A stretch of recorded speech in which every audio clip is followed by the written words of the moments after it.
अब हम देखेंगे चुंग वंश के बारे में, यानी मौर्योत्तर काल देखेंगे। मौर्य साम्राज्य के बारे में हमने पढ़ लिया था और मौर्य वंश के जो अंतिम शासक थे बृहदर्थ। अब देखो मौर्य काल क्या था, इसके बारे में थोड़ा बेसिक देख लेते हैं, उसके बाद हम यहाँ से पढ़ना प्रारंभ करेंगे। तो देखो मौर्योत्तर काल में किसी भी राजवंश का संपूर्ण भारत पर जो नियंत्रण नहीं था, जैसे कि मौर्य काल में हमें देखने को मिल रहा था।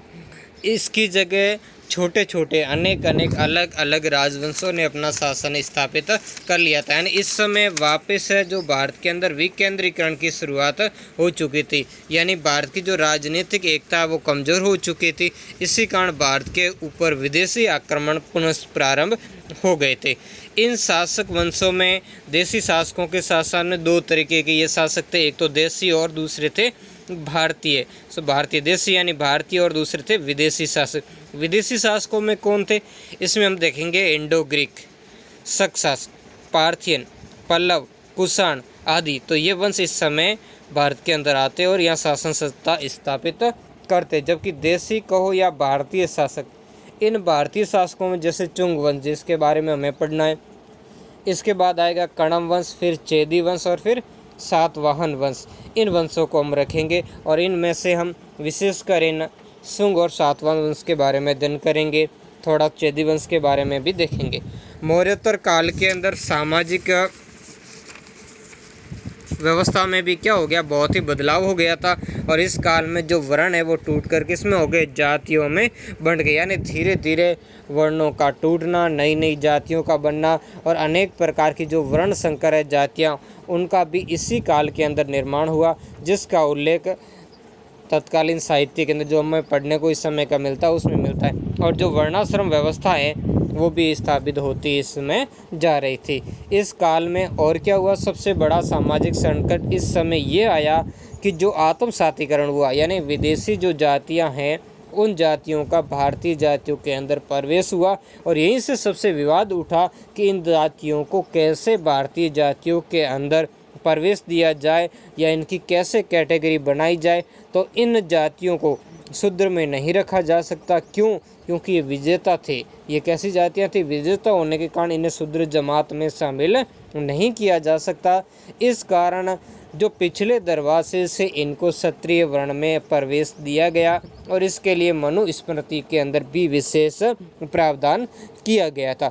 तो हमने ये देखा कि मौर्योत्तर काल से के अंतर्गत क्या हुआ, मौर्य साम्राज्य के पतन हुआ और इसके पतन के बाद जो मौर्यों की केंद्रीकृत शासन व्यवस्था थी वो बिखरने लग गई और विदेशी राजवंश निरंतर भारत पर आक्रमण करते रहे। और जबकि कई भारतीय राजवंश जिसमें चुंग सातवाहन हम देखेंगे वो अपना अस्तित्व बनाए रखने के लिए निरंतर संघर्ष करते रहे।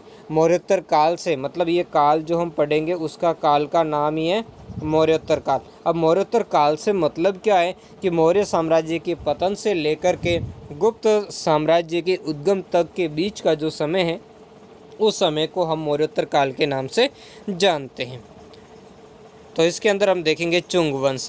तो चुंग वंश की स्थापना 185 ईसा पूर्व, कहीं 184 ईसा पूर्व भी लिखा मिलता है, तो दोनों ही कि 184-85 ईसा पूर्व में पुष्यमित्र शुंग ने की। तो ये ब्राह्मण था और मौर्य राजा यानी अंतिम मौर्य राजा था बृहदर्थ, इसका प्रधान सेनापति था। इसने अपने राजा की हत्या करके ये क्या बन गया था, शासक बन गया था। अब हत्या कब की, जब बृहदर्थ अपनी सेना का निरीक्षण कर रहा था, तो उसी समय इसने मौका देख करके बृहदर्थ की क्या कर दी, हत्या। उसने उसे मारकर सिंहासन पर क्या कर लिया, अधिकार कर लिया और नए वंश की स्थापना की और वो वंश कहलाया चुंग वंश। उसने 151 ईसा पूर्व तक क्या किया, शासन किया और उसने कई युद्धों में विजय प्राप्त की और अपने राज्य काल में 2 बार अश्वमेध यज्ञ कराई। ये बहुत ही महत्वपूर्ण, इसका आप ध्यान रखना, इस पॉइंट को नोट करें। कई बार पूछा जा चुका और आगे भी पूछा जाएगा इसके बारे में कि कौन सा ऐसा शासक था जिसने 2 बार अश्वमेध यज्ञ किया था। तो वो था चुंग वंश का शासक पुष्यमित्र चुंग। 1 बार अश्वमेध यज्ञ करने वाले शासक भी आगे आएंगे, हम देखेंगे, लेकिन 2 अश्वमेध यज्ञ करने वाला शासक के बारे में तो वो था चुंग वंश का पुष्यमित्र। इसका एक दरबार के अंदर था, प्रसिद्ध संस्कृत जो व्याकरण है पंतजलि, वो इसके दरबार के अंदर रहते थे और उन्होंने ही इनका अश्वमेध यज्ञ किया था। उसके ये क्या थे, पुरोहित थे। आपको कमेंट बॉक्स के अंदर इस पंतजलि ने कौन सा ग्रंथ लिखा था वो करके ज़रूर बताएं, जिसका वर्णन नेक्स्ट आ जाएगा। पुष्यमित्र के बाद चुंग वंश में जो प्रमुख राजा हुए उनमें से प्रमुख ये आपके सामने हैं इनके नाम। जो इसके बाद इसका पुत्र शासक बना था वो बना था अग्निमित्र। जो कालिदास का एक नाटक है मालविकाग्नि मित्रम, उसका ये मुख्य पात्र अग्निमित्र ही है। तो देखो अग्निमित्र के समय में भी क्या हुआ, ये सिर्फ शासन चलता रहा, लेकिन पुष्यमित्र सुंग के बाद इसका साम्राज्य कमजोरी की ओर चला गया।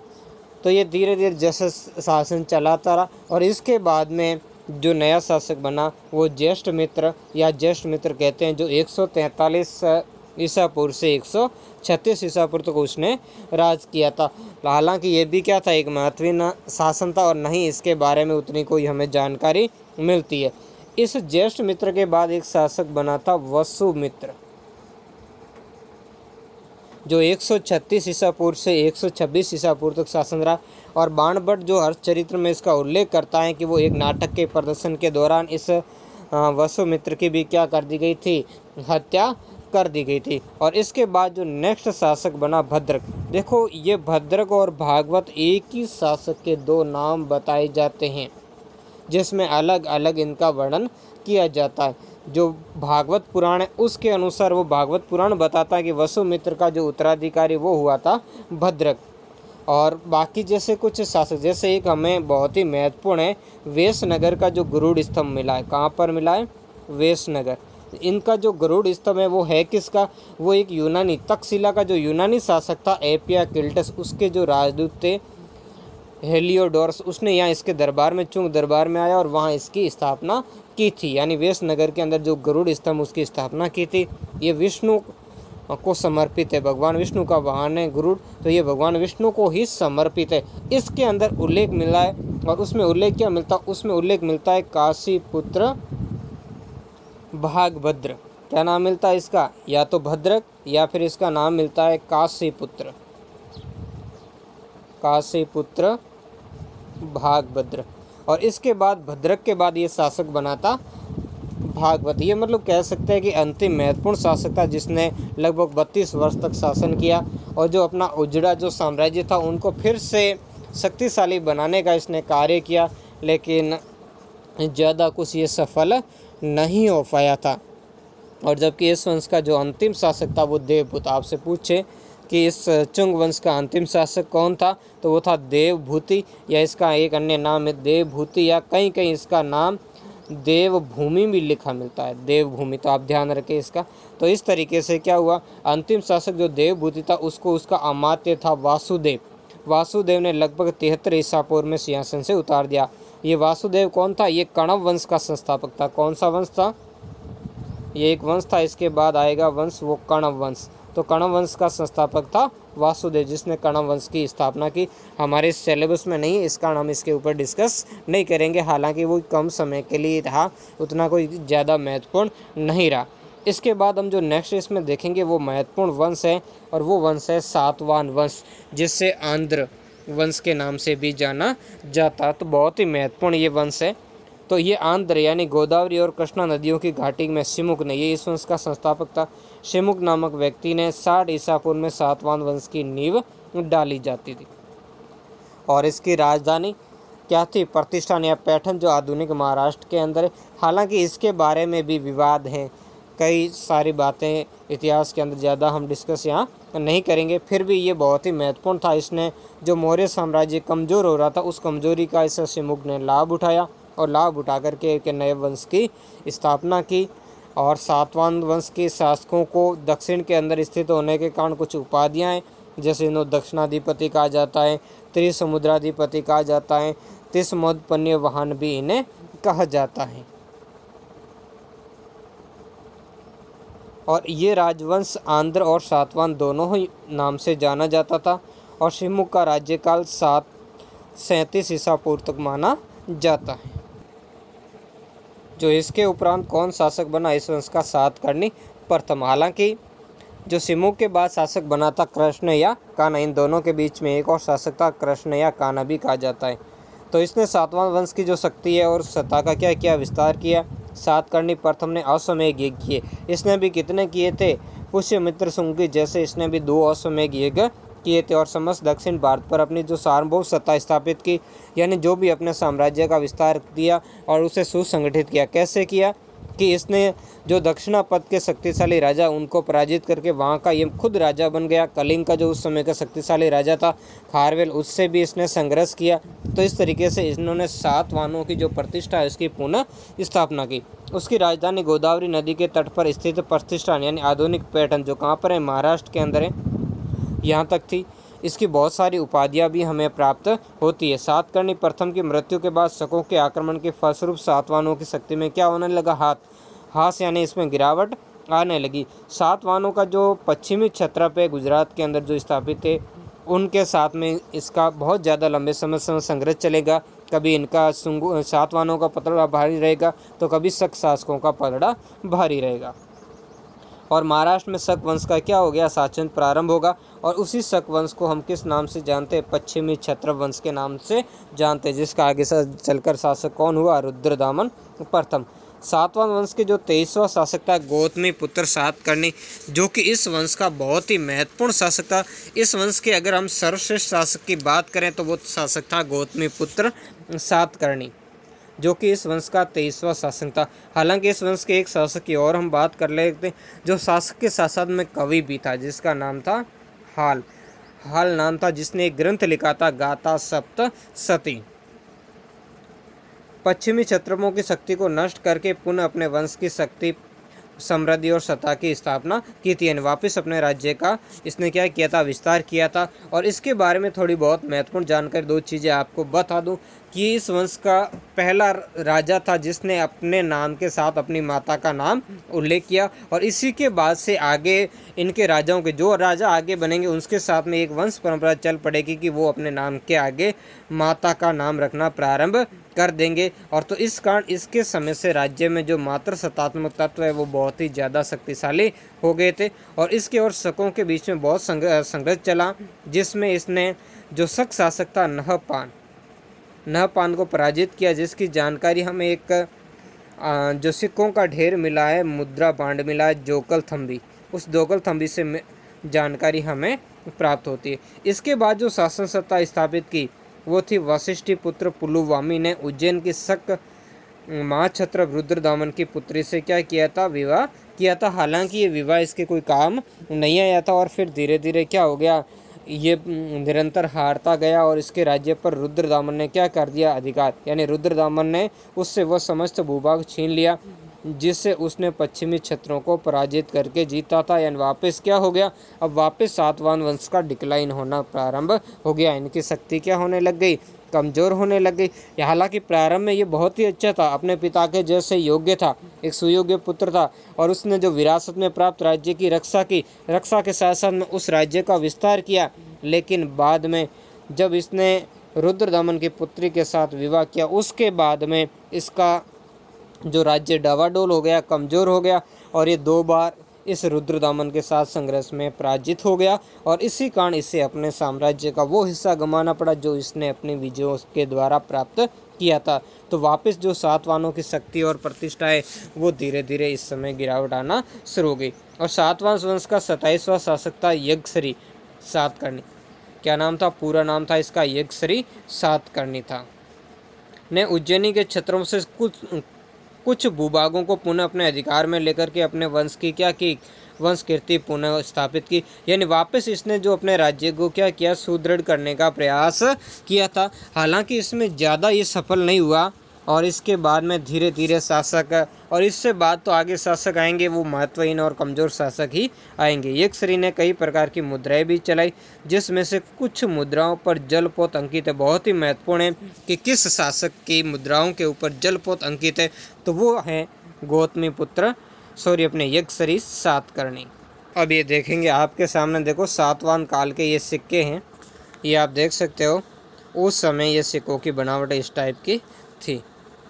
तो इससे प्रतीत होता है कि उसका साम्राज्य कहाँ तक था, समुद्र तक था। किसका साम्राज्य था, समुद्र तक यज्ञश्री सात करने का। क्यों, क्योंकि इसने क्या किया था, रुद्रदामन के जो उत्तराधिकारी थे उनसे क्या कर दिया, उत्तरी जो कोंकण है उसको छीन लिया। महाराष्ट्र और आंध्र पर जो अपना प्रभाव इसने बनाए रखा, और जो बंगाल की खाड़ी है वहाँ तक अपना, यानी इसका राज्य बंगाल की खाड़ी से अरब सागर तक जो विस्तृत था। साथ में अभी हमने जो मुद्राएं लिखी, जो कैसी मुद्राएं थी, रजत मुद्राएं थी, इन रजत मुद्राओं भी चलाई, और जिन पर अभी हमने देखा कि जलपोत यानी जहाज़ों के क्या मिले, चित्र अंकित हुए। और इन जलपोतों से हमें साक्ष्य ये पता चलता है कि इसके समय जो सामुद्रिक गतिविधियां थी उसका बहुत ही महत्वपूर्ण योगदान था। हालांकि इसके बाद में धीरे धीरे साम्राज्य डिक्लाइन की ओर चला गया। इस वंश का सभी शासक हिंदू धर्म के अनुयायी थे। उन्होंने वैदिक यज्ञों और वर्णाश्रम व्यवस्था को प्रतिष्ठित किया। वैदिक यवनों और शकों के साथ में इसके निरंतर संघर्ष चलते रहे। इन्होंने बौद्ध और जैन विहारों तथा उपासनाओं को भी प्रभुत्व दान दिया। हालांकि ये ब्राह्मण होने के साथ साथ में ब्राह्मण धर्म के पोषक थे, लेकिन इसके अलावा इन्होंने सहिष्णुता की नीति का पालन किया। हालांकि कुछ मामलों में जैसे इनके बारे में कहा भी जाता है, कुछ बौद्ध ग्रंथ जो कहते हैं कि ये बौद्धों के प्रति बहुत ही कुछ थे, इन्होंने बौद्धों की हत्याएं करवाई, लेकिन हालांकि ऐसा नहीं। उन्होंने काफ़ी सारे बौद्धों और उसके संघों को दान दिया, बौद्ध स्तूपों आदि का निर्माण करवाया था। तो इससे सिद्ध होता है कि सातवाहन वंश के शासक भी धर्म सहिष्णु थे। उसके शासनकाल के अंदर व्यापार, वाणिज्य, कृषि और अन्य उद्योगों को विशेष प्रोत्साहन मिला। चांदी, तांबे, शीशे और कांसे की मुद्राओं का विशेष रूप से प्रचलन। तो सातवाहन वंश ने जो शीशे की मुद्राएं, आपको आज जाए कि शीशे की मुद्राएं किसने जारी की थी, तो वो सातवाहन वंश ने। बहुत ही बड़े पैमाने पर शीशे की मुद्रा जारी करवाने वाला ये राजवंश था। इन्होंने ही सर्वप्रथम ब्राह्मणों को भूमि अनुदान यानी अग्रहार देने का, यानी जो ब्राह्मणों को भूमि दी जाती थी, अग्रहार इसे कहते हैं। अग्रहार मतलब ब्राह्मणों को भूमि का अनुदान। जो सबसे पहले ब्राह्मणों को भूमि का अनुदान देने की जो प्रथा है वो इसी सातवाहन वंश के शासकों ने ही प्रारंभ की थी। बहुत ही महत्वपूर्ण लाइन है कंपटीशन एग्जाम की दृष्टि से। सातवाहन राजाओं ने पश्चिमी दक्कन में अनेक चैत्य तथा विहार बनाए, जिसमें महत्वपूर्ण है कारले का चैत्य। बहुत ही सुप्रसिद्ध चैत्य है कारले का। ये 40 मीटर लंबा है और 15 मीटर ऊंचा है। ये चैत्य वास्तुकला का भी क्या है, बहुत ही अद्भुत उदाहरण है। नेक्स्ट हम देखेंगे गुप्त साम्राज्य यानी गुप्त शासकों के बारे में देखेंगे। इससे पहले मैंने अभी आपको वीडियो की शुरुआत में जो क्वेश्चन पूछा था उसका आंसर बता देता हूँ आपको कि पतंजलि ने जो कौन से ग्रंथ की रचना की थी, तो उस ग्रंथ का नाम था महाभाष्य। अब हम देखेंगे गुप्त साम्राज्य जो 275 से 550 ईस्वी तक इस साम्राज्य का शासन रहा था। और गुप्त साम्राज्य को भारत का क्लासिकल युग यानी स्वर्ण युग के नाम से भी जाना जाता है। उत्तर भारत में कुषाण सत्ता 230 ईस्वी के लगभग क्या हो गई थी, समाप्त हो गई थी। तब मध्य भारत का एक बड़ा भूभाग शक और मुरंडों के शासन में आ गया। जो विदेशी शासक थी वो गुप्तोत्तर काल के अंदर वो क्या आ गया, इनके हाथ के अंदर साम्राज्य आ गया था, जो 250 ईस्वी तक शासन करते रहे। और उसके बाद में 275 ईस्वी में गुप्त वंश अस्तित्व में आया। और इस वंश का संस्थापक कौन था, श्रीगुप्त। हालांकि ये प्रारंभ के अंदर स्वतंत्र शासक नहीं थे। श्रीगुप्त इस वंश का संस्थापक था। ये किसी दूसरे, श्रीगुप्त और घटोत्कच ये दोनों ही क्या थे, किसी दूसरे के यहाँ सामंत थे। और इस वंश का वास्तविक संस्थापक था चंद्रगुप्त प्रथम। समुद्रगुप्त ने संवय को प्रयाग प्रशस्ति में श्रीगुप्त का क्या कहा, परपौत्र का। इससे भी सिद्ध होता है कि गुप्त वंश का जो संस्थापक है वो श्रीगुप्त। श्रीगुप्त के बाद घटोत्कच गुप्त वंश का शासक हुआ, उसकी उपाधि महाराज। तो जो श्रीगुप्त है उसने और घटोत्कच दोनों की ही उपाधि किसकी थी, महाराज की उपाधि थी।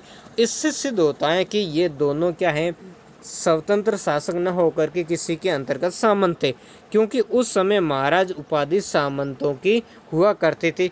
और इन दोनों की जानकारी भी हमें जो प्रभावती गुप्त है उसके ताम्रपत्र से, पूना ताम्रपत्र से हमें प्राप्त होती है। अब हम देखेंगे इसमें चंद्रगुप्त प्रथम के बारे में। 320 ईस्वी से 335 ईस्वी। तो घटोत्कच के बाद उसका पुत्र चंद्रगुप्त गुप्त वंश का क्या बना, शासक बना। और इसने महाराजा धीराज की उपाधि धारण की, जो उस समय स्वतंत्र शासक धारण किया करते थे। उसने लिस्वी वंश की जो राजकुमारी थी कुमार देवी से विवाह किया।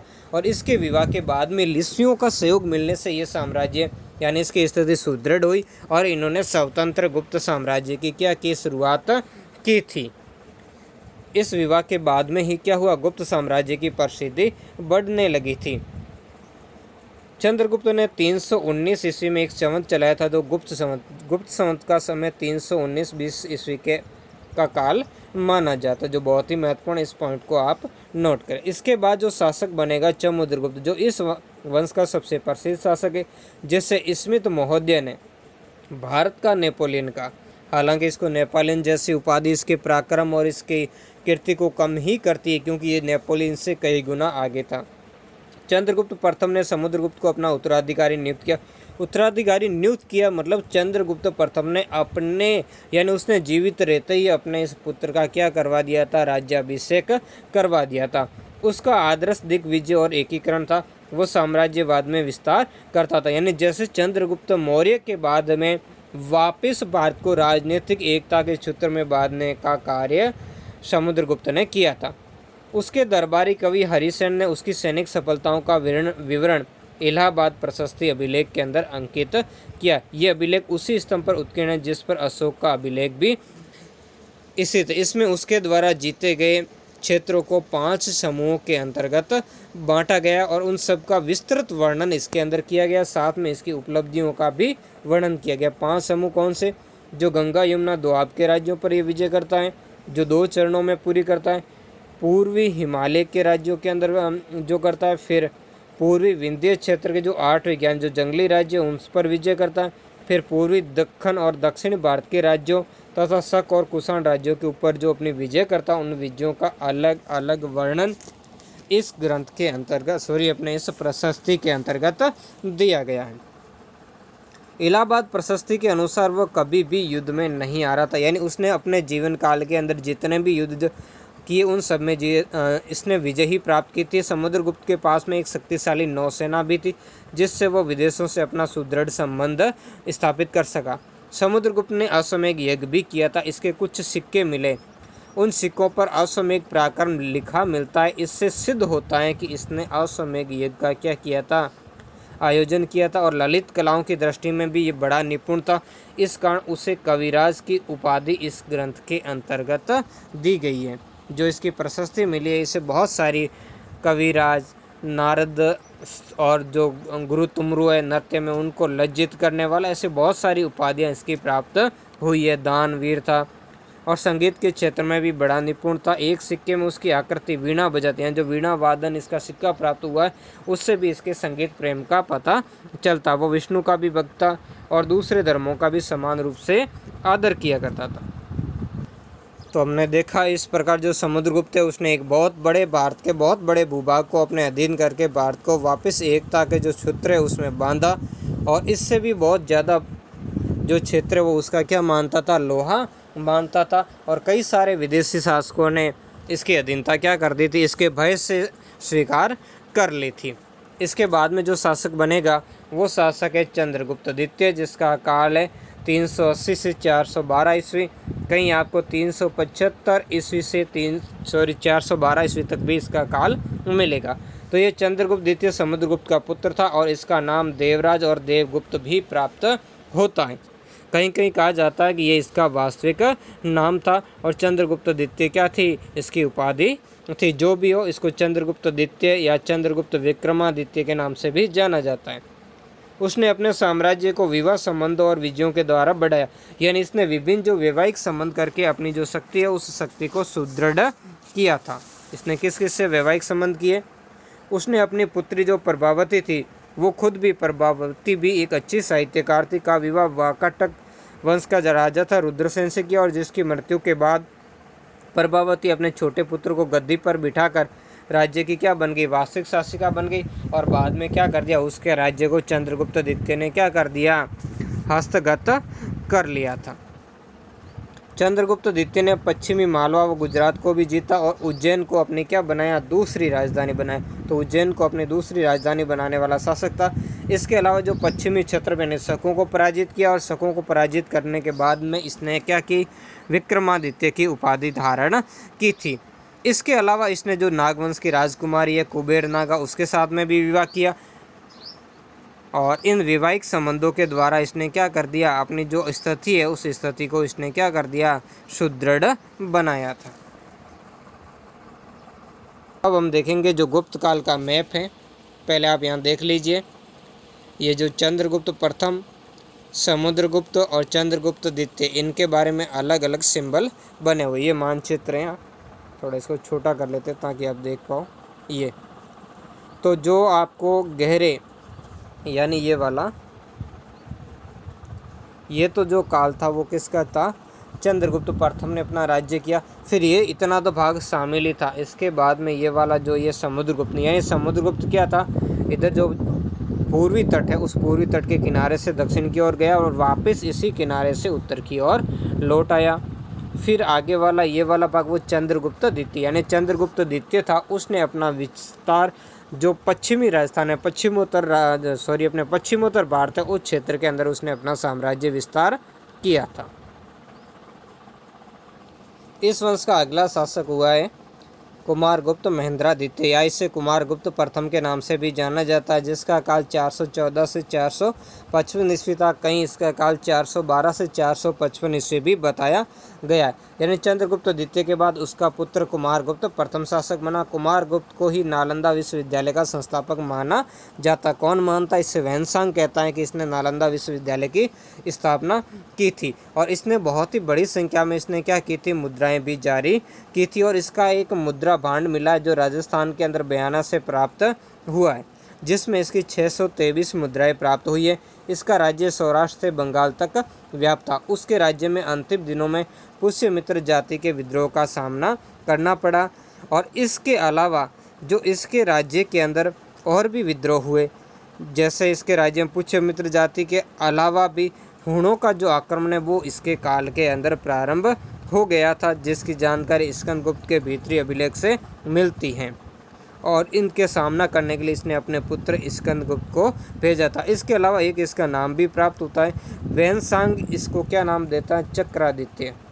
क्या नाम देता है, चक्रादित्य। आपको ध्यान रखना है, जो अभी हमने पढ़ा था चंद्रगुप्त द्वितीय, चंद्रगुप्त विक्रमादित्य, उसे सकारी कहा जाता है, शकों को पराजित करने के कारण, जबकि इसका नाम मिलता है चक्रादित्य। ये नाम कौन देता है, ये वैनसांग देता है। नेक्स्ट इसका शासक बनेगा स्कंदगुप्त, जो इस वंश का अंतिम महान शासक था। स्कंदगुप्त ज्येष्ठ यानी बड़ा पुत्र न होते हुए भी राज्य का क्या बना, उत्तराधिकारी बना। और स्कंदगुप्त के बारे में हमें जानकारी जो जूनागढ़ अभिलेख है वहाँ से मिलती है, जहाँ पर रुद्रदामन का अभिलेख मिला। जूनागढ़ से रुद्रदामन, स्कंदगुप्त और अशोक के अभिलेख तीनों ही एक ही जगह पर मिले और इनसे ये जानकारी मिलती है कि स्कंदगुप्त ने मौर्य द्वारा निर्मित सुदर्शन झील का क्या करवाया था, जीर्णोद्धार करवाया था। यानी यह सुदर्शन झील है चंद्रगुप्त मौर्य के समय प्राप्त हुई थी, जहाँ से अशोक ने नहरें निकाली थी। इसके बाद में और भी शासकों ने की थी मदद, जिसमें प्रमुख था स्कंदगुप्त। इसने ये जीर्णोद्धार करवाया। इसके समय में जो गिरनार का जो सौराष्ट्र क्षेत्र के अंदर स्थित तो ये प्रणदत्त नामक गवर्नर नियुक्त किया था, उसका एक पुत्र था चक्रपालित। उसने यहाँ पर क्या किया था, इस झील का जीर्णोद्धार करवा के इसके किनारे एक विष्णु मंदिर की भी क्या की थी, स्थापना की थी। इसके अलावा जूनागढ़ अभिलेख में इस बात का भी उल्लेख मिलता है कि इसके सिंहासन पर बैठने पर स्कंदगुप्त को मल्लेशों के रूप में हम जितने भी विदेशी आक्रमण हुए, विदेशियों को भारतीय शासक मल्लेशों के नाम से जानते थे, यानी उन्हें घृणित दृष्टि से जानते थे। उस समय कुख्यात जाति थी हूणों से सामना करना पड़ा।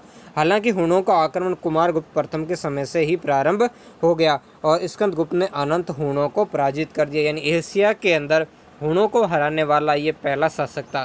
कौन, स्कंदगुप्त। ये इसने अपने जो सत विकसित हो रही अपने राज्य को बहुत ही सुदृढ़ स्थिति प्रदान की थी। और जैसे अशोक अपनी जन कल्याण की नीति के लिए प्रसिद्ध, जैसे हर्षवर्धन अपनी जन कल्याण की नीति के लिए प्रसिद्ध, वैसे ही स्कंदगुप्त भी अपनी जन कल्याण की नीति के लिए प्रसिद्ध है, क्योंकि ये प्रजापालक था, उदार था, धर्म सहिष्णु शासक था।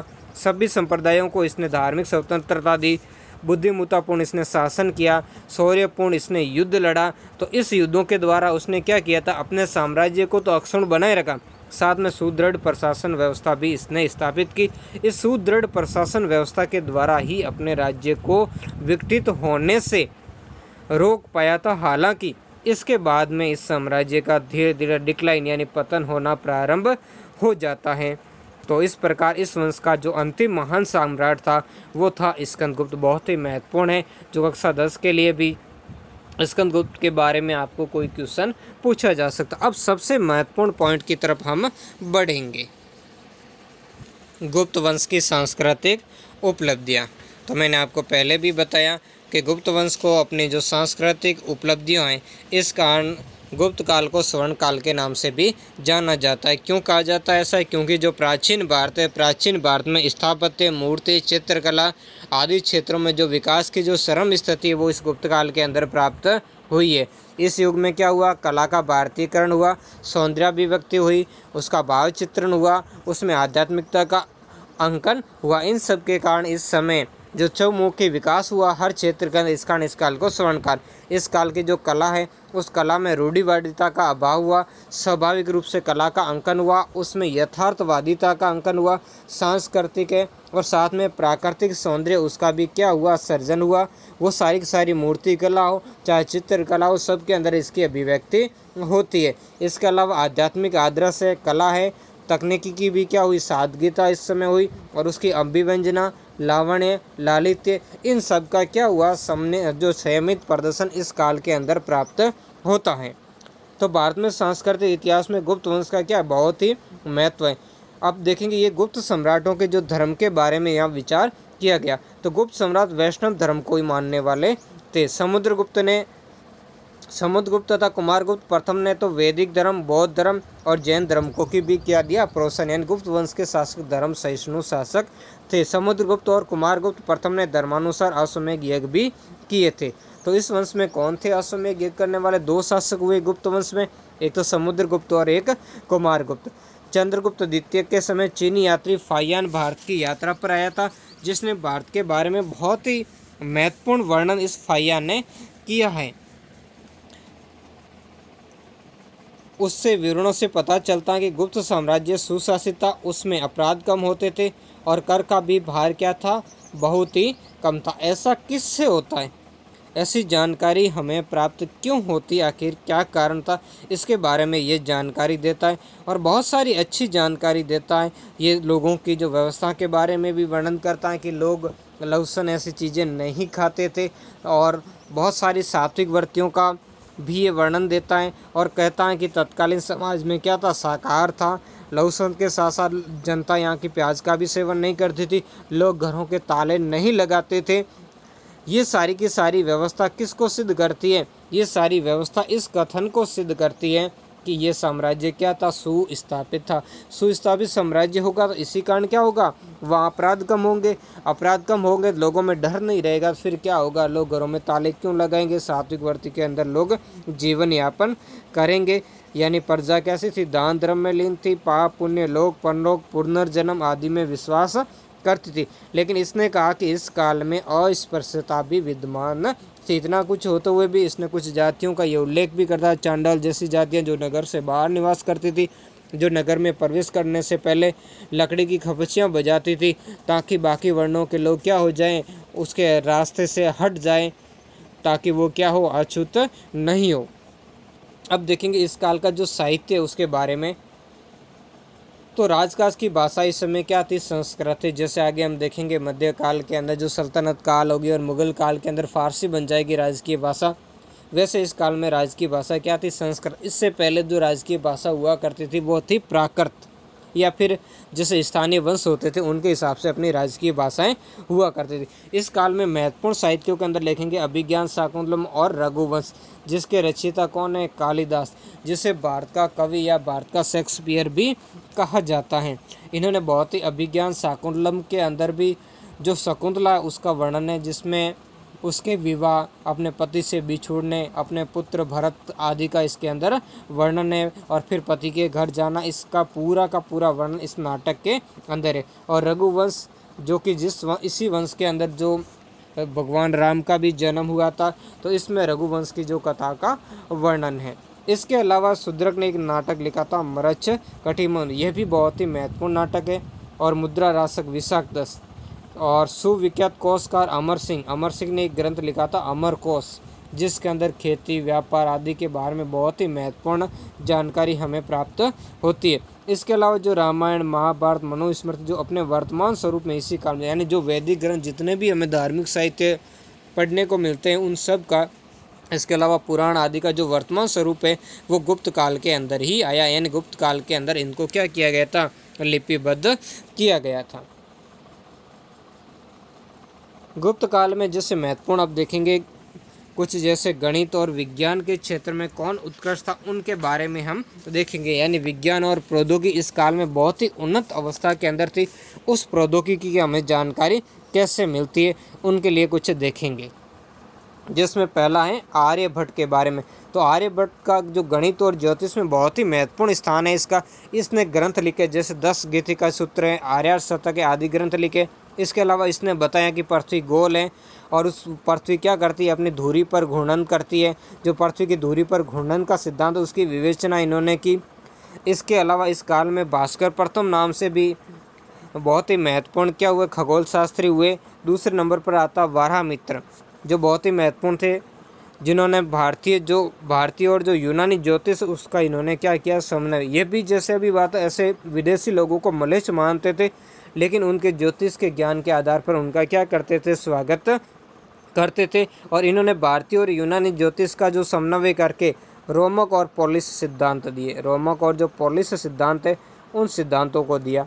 इसके बाद जो नेक्स्ट है ब्रह्मगुप्त, जो अपने बिनमाल के ही निवासी थे। ब्रह्मगुप्त ने भी इस क्षेत्र के अंदर यानी गणित, ज्योतिष, खगोल शास्त्र के अंदर बहुत ही महत्वपूर्ण योगदान दिया और 2 ग्रंथ लिखे, ब्रह्मस्फुट सिद्धांत और खंडखाद्य। इसके अलावा जो गुरुत्वाकर्षण का सिद्धांत है वो इन्हीं ब्रह्मगुप्त ने आज से कई साल पहले दे दिया था। यानी न्यूटन ने तो उसके जो इस गुरुत्वाकर्षण सिद्धांत का केवल कॉपी पेस्ट ही किया है। यानी ज्योतिर्विज्ञान के क्षेत्र में इनका बहुत ही बड़ा योगदान रहा। इसी काल में दर्शन प्रणाली का आविष्कार हुआ। किसने किया था, आर्यभट्ट ने किया था, जो बाद में अरबों के माध्यम से यूरोप तक पहुंची। यानी जितनी भी बहुत ही जो टेक्नोलॉजी है, चाहे धातु है, चाहे विज्ञान है, चाहे प्रौद्योगिकी है, सब क्षेत्र में खोज इस काल में हुई थी। और ये हमारा ज्ञान हम अरबों के पास पहुंचा और अरबों के माध्यम से बाद में ये यूरोप में पहुंचा। और आज वर्तमान समय के अंदर जितने भी हम पेटेंट देखते हैं उन सारा कहते हैं हम आविष्कार किसने किया, कुछ जो पश्चिमी यूरोप के विद्वानों या वैज्ञानिकों के बारे में पढ़ते हैं, जबकि उन्होंने तो सिर्फ हमारे यहाँ के जो वैज्ञानिक थे, जो खगोलज्ञ या गणितज्ञ थे, जो ज्योतिष शास्त्री थे, उनके ज्ञान को सिर्फ कॉपी पेस्ट किया था। इस काल की वास्तुकला, तो देखो वास्तुकला के भी बहुत ही महत्वपूर्ण प्रमाण हमें प्राप्त होते हैं। गुप्त काल के अंदर जो मंदिर निर्माण का प्रारंभ इसी गुप्त काल के अंदर हुआ था। मंदिरों का विकास जो शास्त्रीय नियम के आधार पर होता था, जिसमें आधार, पीठिका, गर्भगृह, सभागृह, शिखर, अंतराल पथ, दक्षिणा पक्ष, द्वार आदि। और इस काल की महत्वपूर्ण विशेषता ये थी कि मंदिरों के अंदर जो गंगा और यमुना की मूर्तियाँ लगना प्रारंभ हुई थी, जिसमें बहुत ही महत्वपूर्ण हमें मंदिर भी प्राप्त हुए। तिगवा का मंदिर है, तिगवा का विष्णु मंदिर, बुमरा का शिव मंदिर है, देवगढ़ का दशा अवतार मंदिर है। बहुत ही महत्वपूर्ण मंदिर इस काल के अंदर हमें देखने को मिलते हैं। फिर देखेंगे चित्रकला। तो गुप्त काल के अंदर जो चित्रकला है उसमें भी बहुत ही महत्वपूर्ण जो उत्कृष्ट हुआ था। और इस काल की जो चित्रकला उसके सर्वोत्कृष्ट उदाहरण हमें अजंता और ग्वालियर की गुफाओं के अंदर देखने को मिलते। इन चित्रों के अंदर प्राकृतिक सौंदर्य, बुद्ध, बोधिसत्व और जातक ग्रंथों के जो दृश्य उनका बहुत ही मनमोहक अंकन किया है। बहुत सारी यहाँ से गुफाएँ मिली है।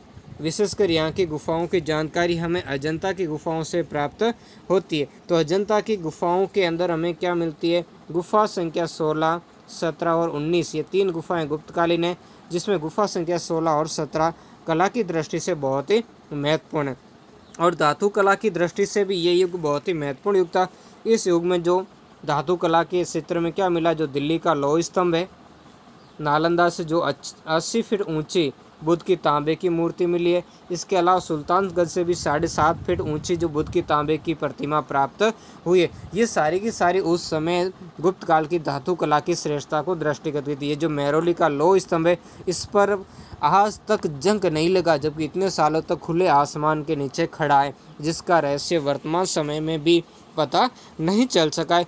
इन सभी बातों से हमें ये जानकारी मिलती है कि गुप्त काल अपने समय में बहुत ही आगे था। अब देखेंगे गुप्तकालीन समाज के बारे में।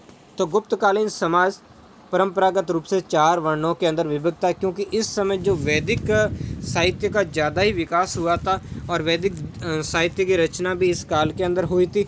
इस कारण इस काल के अंदर जो वर्ण व्यवस्था थी उसका बहुत ही महत्वपूर्ण रोल था। समाज में ब्राह्मणों का स्थान सर्वोच्च था। जो ब्राह्मणों को सर्वोत्कृष्ट स्थिति है वो इसी काल के अंदर प्राप्त हुई थी। उसके कर्तव्य माने जाते किसके, ब्राह्मण के, यानी 4 वर्ण हो गए, ब्राह्मण, क्षत्रिय, वैश्य और शूद्र, जिसमें ब्राह्मणों की स्थिति समाज में सर्वश्रेष्ठ। उसके अध्ययन, अध्यापन, यज्ञ और दान करना, यानी अध्ययन करना और अध्यापन यानी दूसरों को अध्ययन करवाना बहुत ही महत्वपूर्ण थे ये कार्य। और दूसरे इसके अलावा थे यज्ञ और यानी यज्ञिक कार्य संपन्न करवाना, लोगों से दान लेना और दान देना, ये दोनों ही कार्य ये करवाया करते थे। क्षत्रिय अगला था। क्षत्रिय का कर्तव्य था राष्ट्र की रक्षा करना था, यानी क्षत्रिय युद्ध से संबंधित कार्य करता था। सेना आदि में भर्ती होकर के या फिर शासन व्यवस्था चला करके क्या करते थे, जो राष्ट्र की रक्षा किया करते थे। वैश्य मतलब यहाँ व्यापारी हो गया। वैश्य का कार्य व्यापार वाणिज्य की क्या करना था, वाणिज्य करना था। जबकि शूद्र क्या था, सेवा करता था। यानी उपरोक्त जो तीनों वर्ण है, इस वर्णों की जो सेवा करना वो इसका कार्य। हमने अभी देखा जो मृच्छकटिकम था शूद्र का, उसमें उस कथा का नायक भी एक क्या है, चारुदत्त नामक ब्राह्मण था, जो अलग अलग प्रकार के कार्य यानी वो सार्थवा था। क्या था, सार्थवा, किससे, व्यापारियों का मुखिया था। तो इस तरीके से विभिन्न प्रकार के जो वर्ण भेद है वो इस काल के अंदर पाए गए हैं। गुप्त काल के अंदर जातियों के विषय में व्यवसाय का बंधन शिथिल यानी कमजोर होने लगा। फिर भी वर्णों का आधार गुण और कर्म न होकर के जन्म ही था, यानी जन्म के आधार पर ही व्यक्ति उच्च या निम्न वर्ण का होता था। उसी के आधार पर समाज के अंदर उसकी स्थिति है, उस स्थिति का भी अंकन हुआ करता था।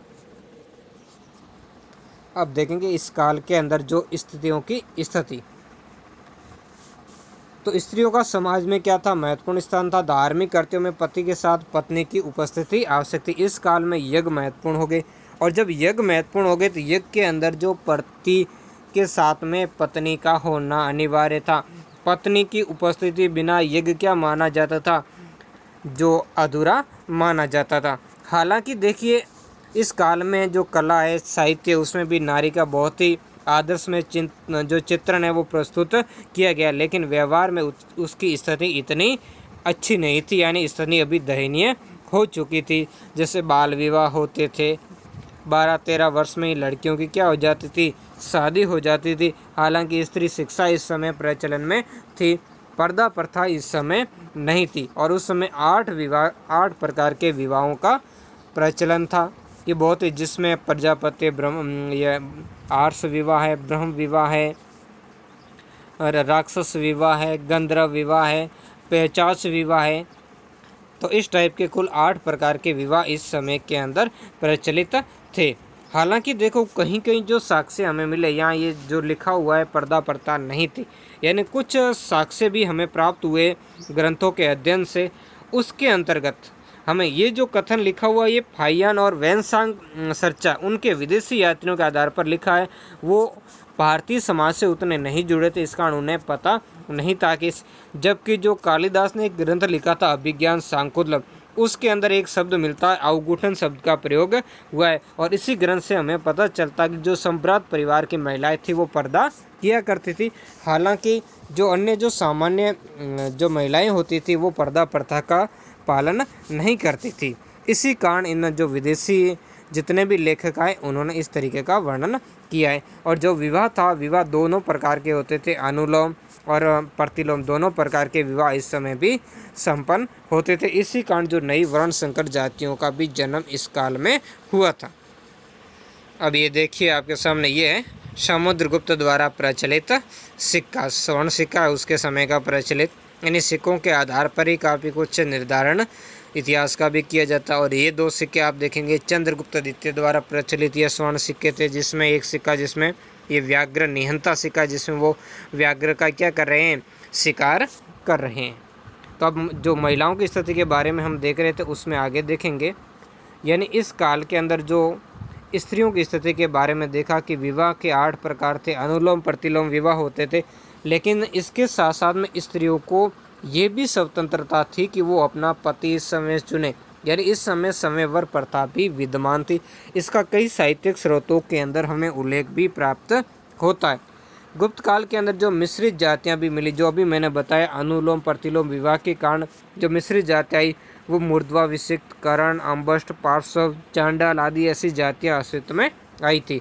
कायस्थ गुप्त युग में एक क्या था, वर्ग था, परंतु बाद में ये एक जाति के रूप में आ गया। वर्ग मतलब एक विशेष कार्य करने वाला वर्ग था, और बाद में इस कार्य करने वाले वर्ग के रूप में होने के बाद में इसका जाति के रूप में ये अस्तित्व इसी गुप्त काल के अंतर्गत आया था। गुप्तकालीन साहित्य में भी क्या है, नारी का जो आदर्श चित्रण प्रस्तुत किया गया। पुत्र के अभाव में पुरुष की संपत्ति पर उसकी पत्नी का ही प्रथम अधिकार होता था। बाद के समय में धीरे धीरे स्त्रियों की स्थिति में क्या आएगी, गिरावट आती जाएगी। अब नेक्स्ट हम अगला वंश है उस वंश की तरफ बढ़ेंगे। वर्धन वंश या पुष्यभूति वंश के बारे में देखेंगे। ये भी बहुत ही महत्वपूर्ण था। 6वीं शताब्दी ईसा पूर्व में दिल्ली के निकट थानेश्वर जो वर्तमान हरियाणा, इस हरियाणा के अंदर पुष्यभूति ने जो किसका उपासक था, शिव का उपासक था, उसने वर्धन वंश या पुष्यभूति वंश की स्थापना की थी। और इसके बाद इस वंश में 3 राजा हुए, प्रभाकर वर्धन, पुष्यभूति के बाद प्रभाकर वर्धन और फिर राज्यवर्धन और उसके बाद हुआ हर्षवर्धन। तो प्रभाकर वर्धन की मृत्यु, इसके यानी 2 पुत्र और 1 पुत्रियाँ थी। 2 पुत्र ये राज्यवर्धन और हर्षवर्धन, और 1 पुत्री थी राज्यश्री थी। तो प्रभाकर वर्धन की मृत्यु के बाद उसका बड़ा पुत्र क्या हुआ, राज्यवर्धन गद्दी पर बैठा। किंतु राज्याभिषेक के बाद राज्यवर्धन को युद्धों में उजलना पड़ा, और जो बंगाल का शासक है शशांक द्वारा 606 ईस्वी में इसका क्या कर दिया गया, वध कर दिया गया था। और इसके बाद में क्या हुआ, इसका जो छोटा भाई था हर्षवर्धन वो शासक बना, और इसने 40 वर्ष तक क्या किया था, शासन संचालित किया था। यानी इसका जो लंबे समय तक संघर्ष चलता रहा। जो इसकी बहन थी राज्यवर्धन की राज्यश्री, उस बहन को लेकर के जो मालवा का सुशासन था मध्य, उसके साथ में इसका संघर्ष हुआ। और इसी संघर्ष के कारण शशांक और इनके बीच में, जिसमें शशांक गौड़ नरेश शशांक ने धोखे से राज्यवर्धन की क्या कर दी थी, हत्या कर दी थी।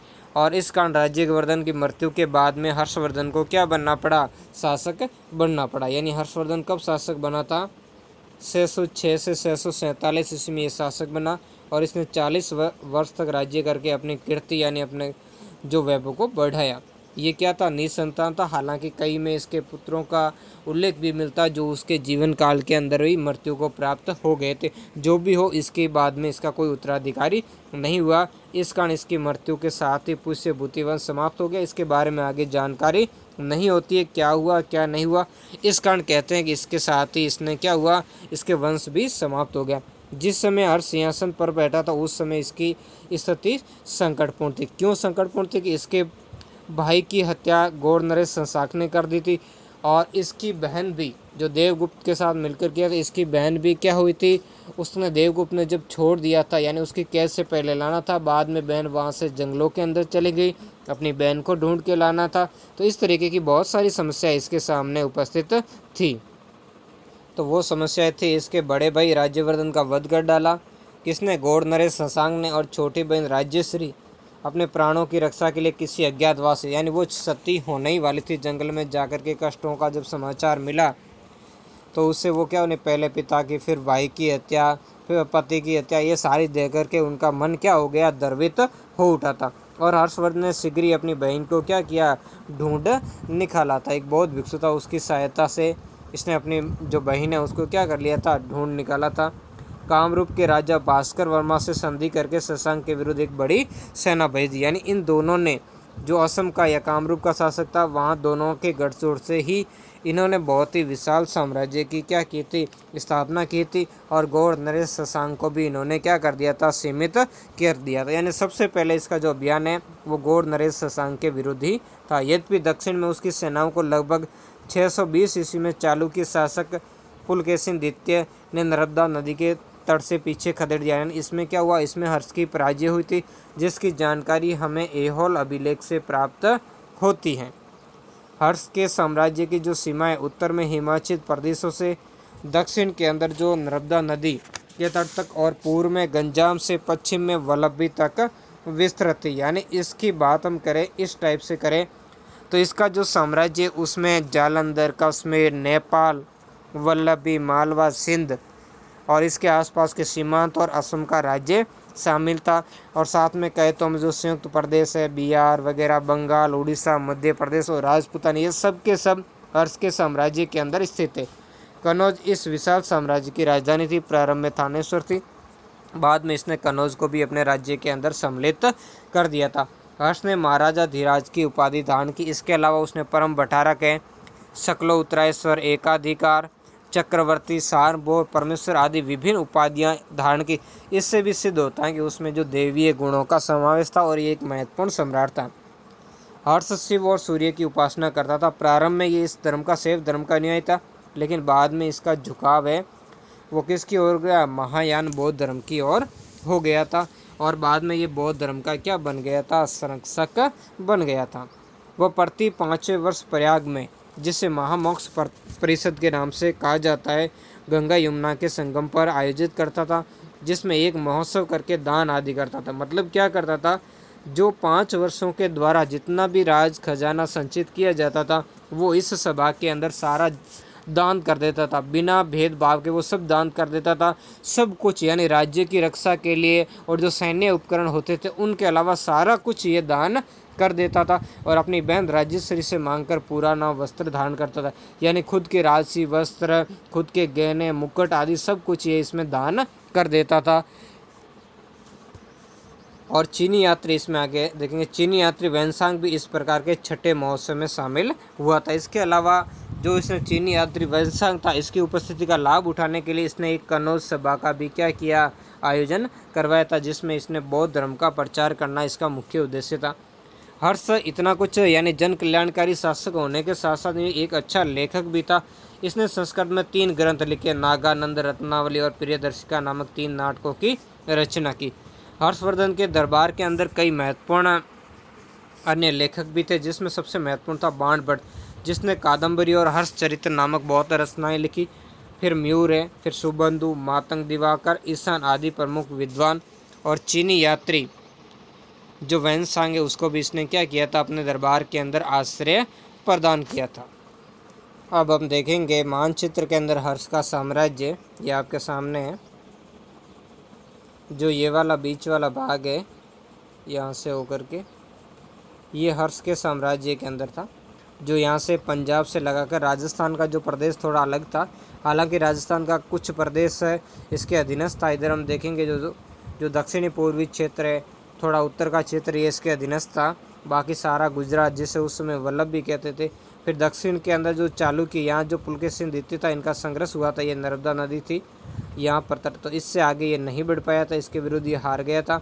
बाकी जो पूर्वोत्तर में, और ये जो राज्य देखते हो ये कामरूप साम्राज्य था इस समय, तो यहाँ कुछ ये साम्राज्य इसके अंतर्गत स्थित था।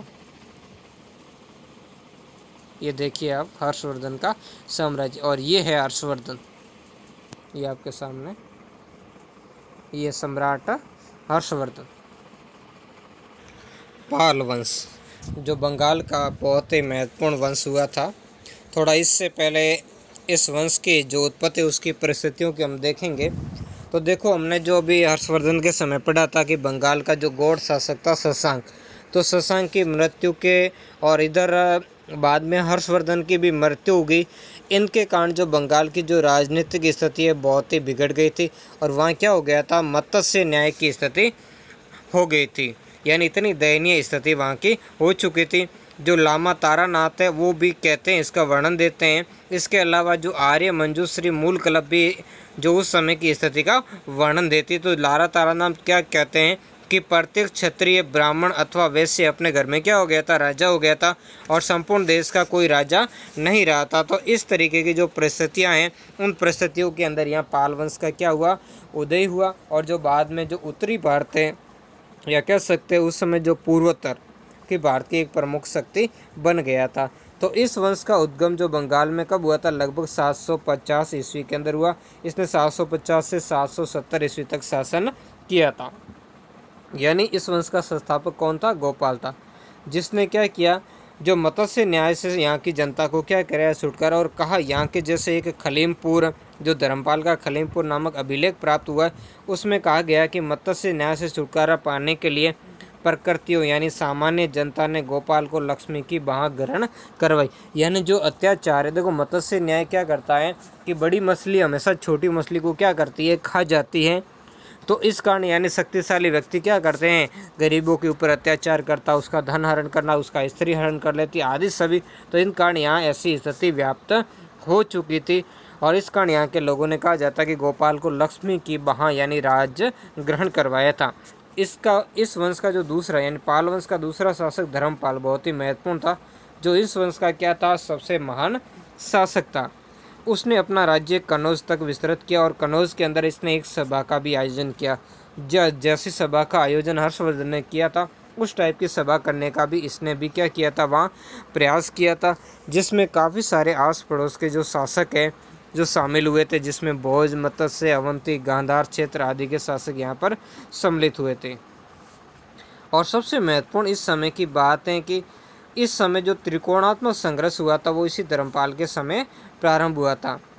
प्रतिहारों और राष्ट्रकूटों के साथ हुए त्रिकोणात्मक संघर्ष यानी त्रिकोणात्मक जो संघर्ष हुआ था कन्नौज पर अधिकार को लेकर के, उसमें प्रमुख थे प्रतिहार, राष्ट्रकूट और पाल से अपने राज्य को सुरक्षित रखा और उसके पुत्र और उत्तराधिकारी। इसके बाद में इसका पुत्र और उत्तराधिकारी कौन हुआ था, देवपाल। देवपाल भी बहुत ही महत्वपूर्ण शासक था, जो अपनी राजधानी सुरक्षा की दृष्टि से अपनी राजधानी पाटलिपुत्र से कहाँ ले गया, बंगाल के अंदर जो मुंगेर है, मुंगेर के अंदर ये अपनी राजधानी इसने स्थानांतरित कर दी थी। उसकी सभा के अंदर यानी राजसभा में सुमात्रा के राजा बालपुत्र देव का दूत आया था। ये किस लिए आया था, जो शैलेंद्र वंश का यह शासक था बालपुत्र देव, इसने अपने दूत के माध्यम से अनुरोध किया था कि नालंदा के अंदर हमें एक बौद्ध विहार बनवाने दिया जाए। तो इसकी अनुमति देवपाल ने दे दी थी और इसके लिए उसने इस जो बौद्ध विहार के लिए 5 गांव भी इसने क्या किए थे, दान में दे दिए थे। देवपाल यानी इसका जो शासनकाल है 810 से 850 ईस्वी के बाद 5 वर्ष की राज्य शक्ति क्या हो गई, निर्बलता। राज्य शक्ति शासकों की निर्बलता, गुर्जर प्रतिहार राजाओं के आक्रमण के कारण क्षीण यानी क्या होने लगी, कमजोर होने लगी। धीरे धीरे इसकी स्थिति के अंदर गिरावट आने लगी थी। इसके बाद में जो नारायणपाल नामक एक शासक बना था, यानी इसने भी क्या किया था, जो नारायणपाल को इस का जो नेक्स्ट इसके पिताजी थे उन्होंने विग्रहपाल नाम था, उन्होंने क्या किया, अपना सिंहासन इसको सौंप दिया था नारायणपाल को। लेकिन इसकी भी शासन में रुचि नहीं थी, यानी सैनिक जीवन की अपेक्षा ये क्या करता था, साधु जीवन अधिक ही व्यतीत किया करता था। और इससे धीरे धीरे इस जो राज्य है इसकी स्थिति क्या हो गई, कमज़ोर हो गई थी। और बाद में अन्य शक्तियों ने क्या कर दिया था, आंतरिक भी विद्रोह हुए और यहाँ की स्थिति खराब हो चुकी थी। नवे राजा महिपाल प्रथम के राज्यकाल में चोल राजा राजेंद्र प्रथम, जो चोल वंश का इसे नेपोलियन कहा जाता, बहुत ही महत्वपूर्ण था। इसने लगभग 1023 ईस्वी में गंगा तक के प्रदेशों की जीत लिया था। और कहा तो ये भी जाता है कि उसने महिपाल प्रथम आदि यहाँ के जितने भी गंगा तट के राजाओं को पराजित किया, उनके सर के ऊपर गंगा का जल ढुआ के वहाँ ले जाकर के चोल गंगम नामक तालाब बनवाया था, उसके अंदर इसका पानी डलवाया था। और 12वीं सदी के मध्य में पाल वंश की शक्ति क्या हो गई, बहुत ही क्षीण यानी कमज़ोर हो गई थी और बाद में इस राज्य का पतन हो गया था। पालवंशी राजा किस धर्म के थे, इस धर्म की हम बात करेंगे तो पालवंशी धर्म के राजा बौद्ध धर्म के थे। उनके राज्यकाल में बौद्ध शिक्षा केंद्रों की बहुत सारी उन्नति हुई, जिसमें जो धर्मपाल था, धर्मपाल ने विक्रमशिला और सोमपुरी नामक जो बहुत ही प्रसिद्ध विहार, उन विहारों की स्थापना करवाई थी। इसके अलावा नालंदा में भी प्रसिद्ध विहारों को संरक्षण इन्होंने प्रदान किया था। जो नालंदा के विहार की स्थिति डाउन, जो विक्रमशिला इसकी स्थापना के कारण ही हो गई थी। किसने स्थापना, विक्रमशिला और सोमपुरी, इन विहारों की स्थापना, ये शिक्षा के भी बहुत बड़े केंद्र थे, इसकी स्थापना धर्मपाल ने करवाई थी। प्रसिद्ध बौद्ध भिक्षु अतिशा, इसका पूरा नाम है दीपांकर अतिश, जो 10वें पाल राजा नेपाल के राज्यकाल में तिब्बत के राजा पर निमंत्रण, यहाँ से 2 गए थे, एक संत रक्षित और एक दीपांकर अतिश, वहाँ पर तिब्बत की यात्रा की थी। और तिब्बत से भी एक विद्वान जो धर्मस्वामी नामक विद्वान यहाँ पर पाल दरबार के अंदर आया था। अब देखेंगे कला। पालवंशी राजा कला और वास्तुकला के भी प्रेमी थे। उन्होंने धीमान और विटपाल जैसे महान, ये कौन थे, शिल्पी, महान शिल्पियों को संरक्षण दिया था। और इससे भी सिद्ध होता है कि कला की दृष्टि से वर्तमान समय के अंदर इसके अवशेष हम देख सकते हैं। पाल युग में अनेक जलाशय, मतलब सिंचाई के पैमाने पर और लोगों को पेयजल की दृष्टि से इन्होंने जलाशय का निर्माण करवाया, जो दिनाजपुर वर्तमान बांग्लादेश के अंदर इसकी जानकारी हमें प्राप्त होती, वहाँ से इसके हमें अवशेष प्राप्त होते।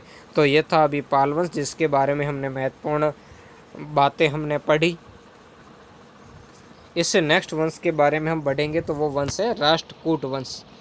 तो देखो, राष्ट्रकूट वंश की स्थापना दंती दुर्ग ने 736 ईस्वी के अंदर की थी और उसने नासिक को अपनी राजधानी बनाया था। किसको राजधानी बनाया था? दंती दुर्ग ने अपने नासिक को, जो महाराष्ट्र के अंदर स्थित है। और इस वंश में कुल कितने शासक हुए?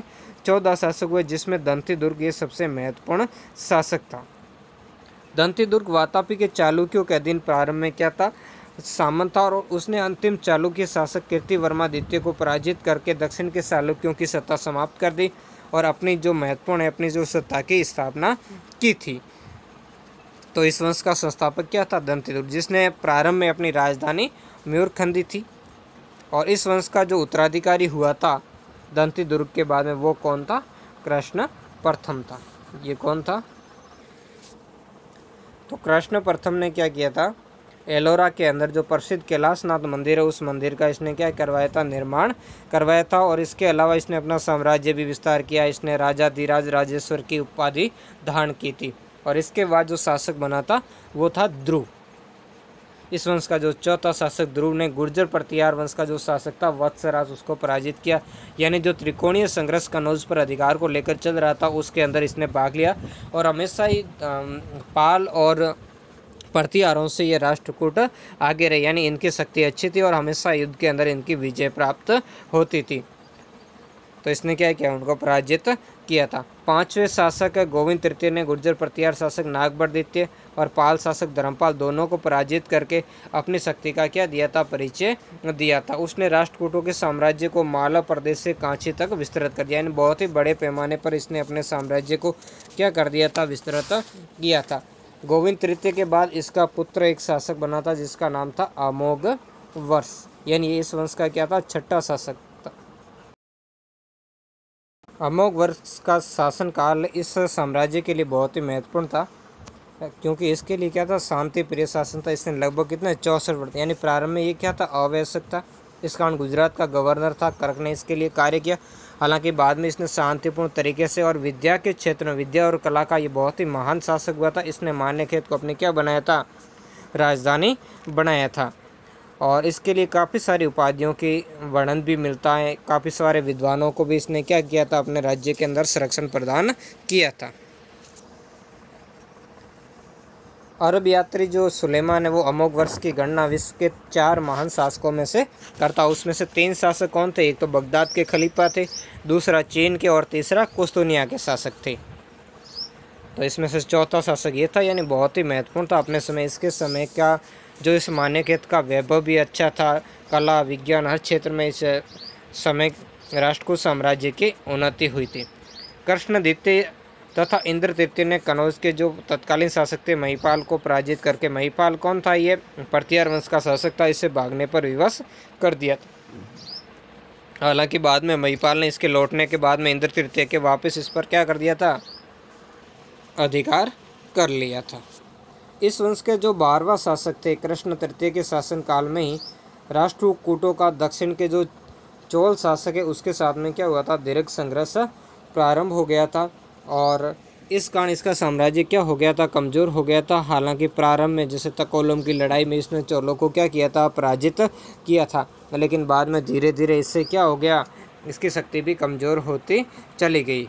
और इसके बाद में धीरे धीरे इसके जो कृष्ण तृतीय थे उसके उत्तराधिकारी बहुत ही कमज़ोर हुए। और इस कारण जो पड़ोसी राज्य थे उन्होंने मिलकर के जो राष्ट्रकूट क्षेत्र पर क्या किया? आक्रमण किया था। यानी जो राष्ट्रकूटों का पराभव, यानी अंतिम रूप से इसका पतन कल्याणी के चालुक्य शासकों ने किया था, जिन्होंने अन्यों के साथ में मिलकर के इस पर आक्रमण किया था।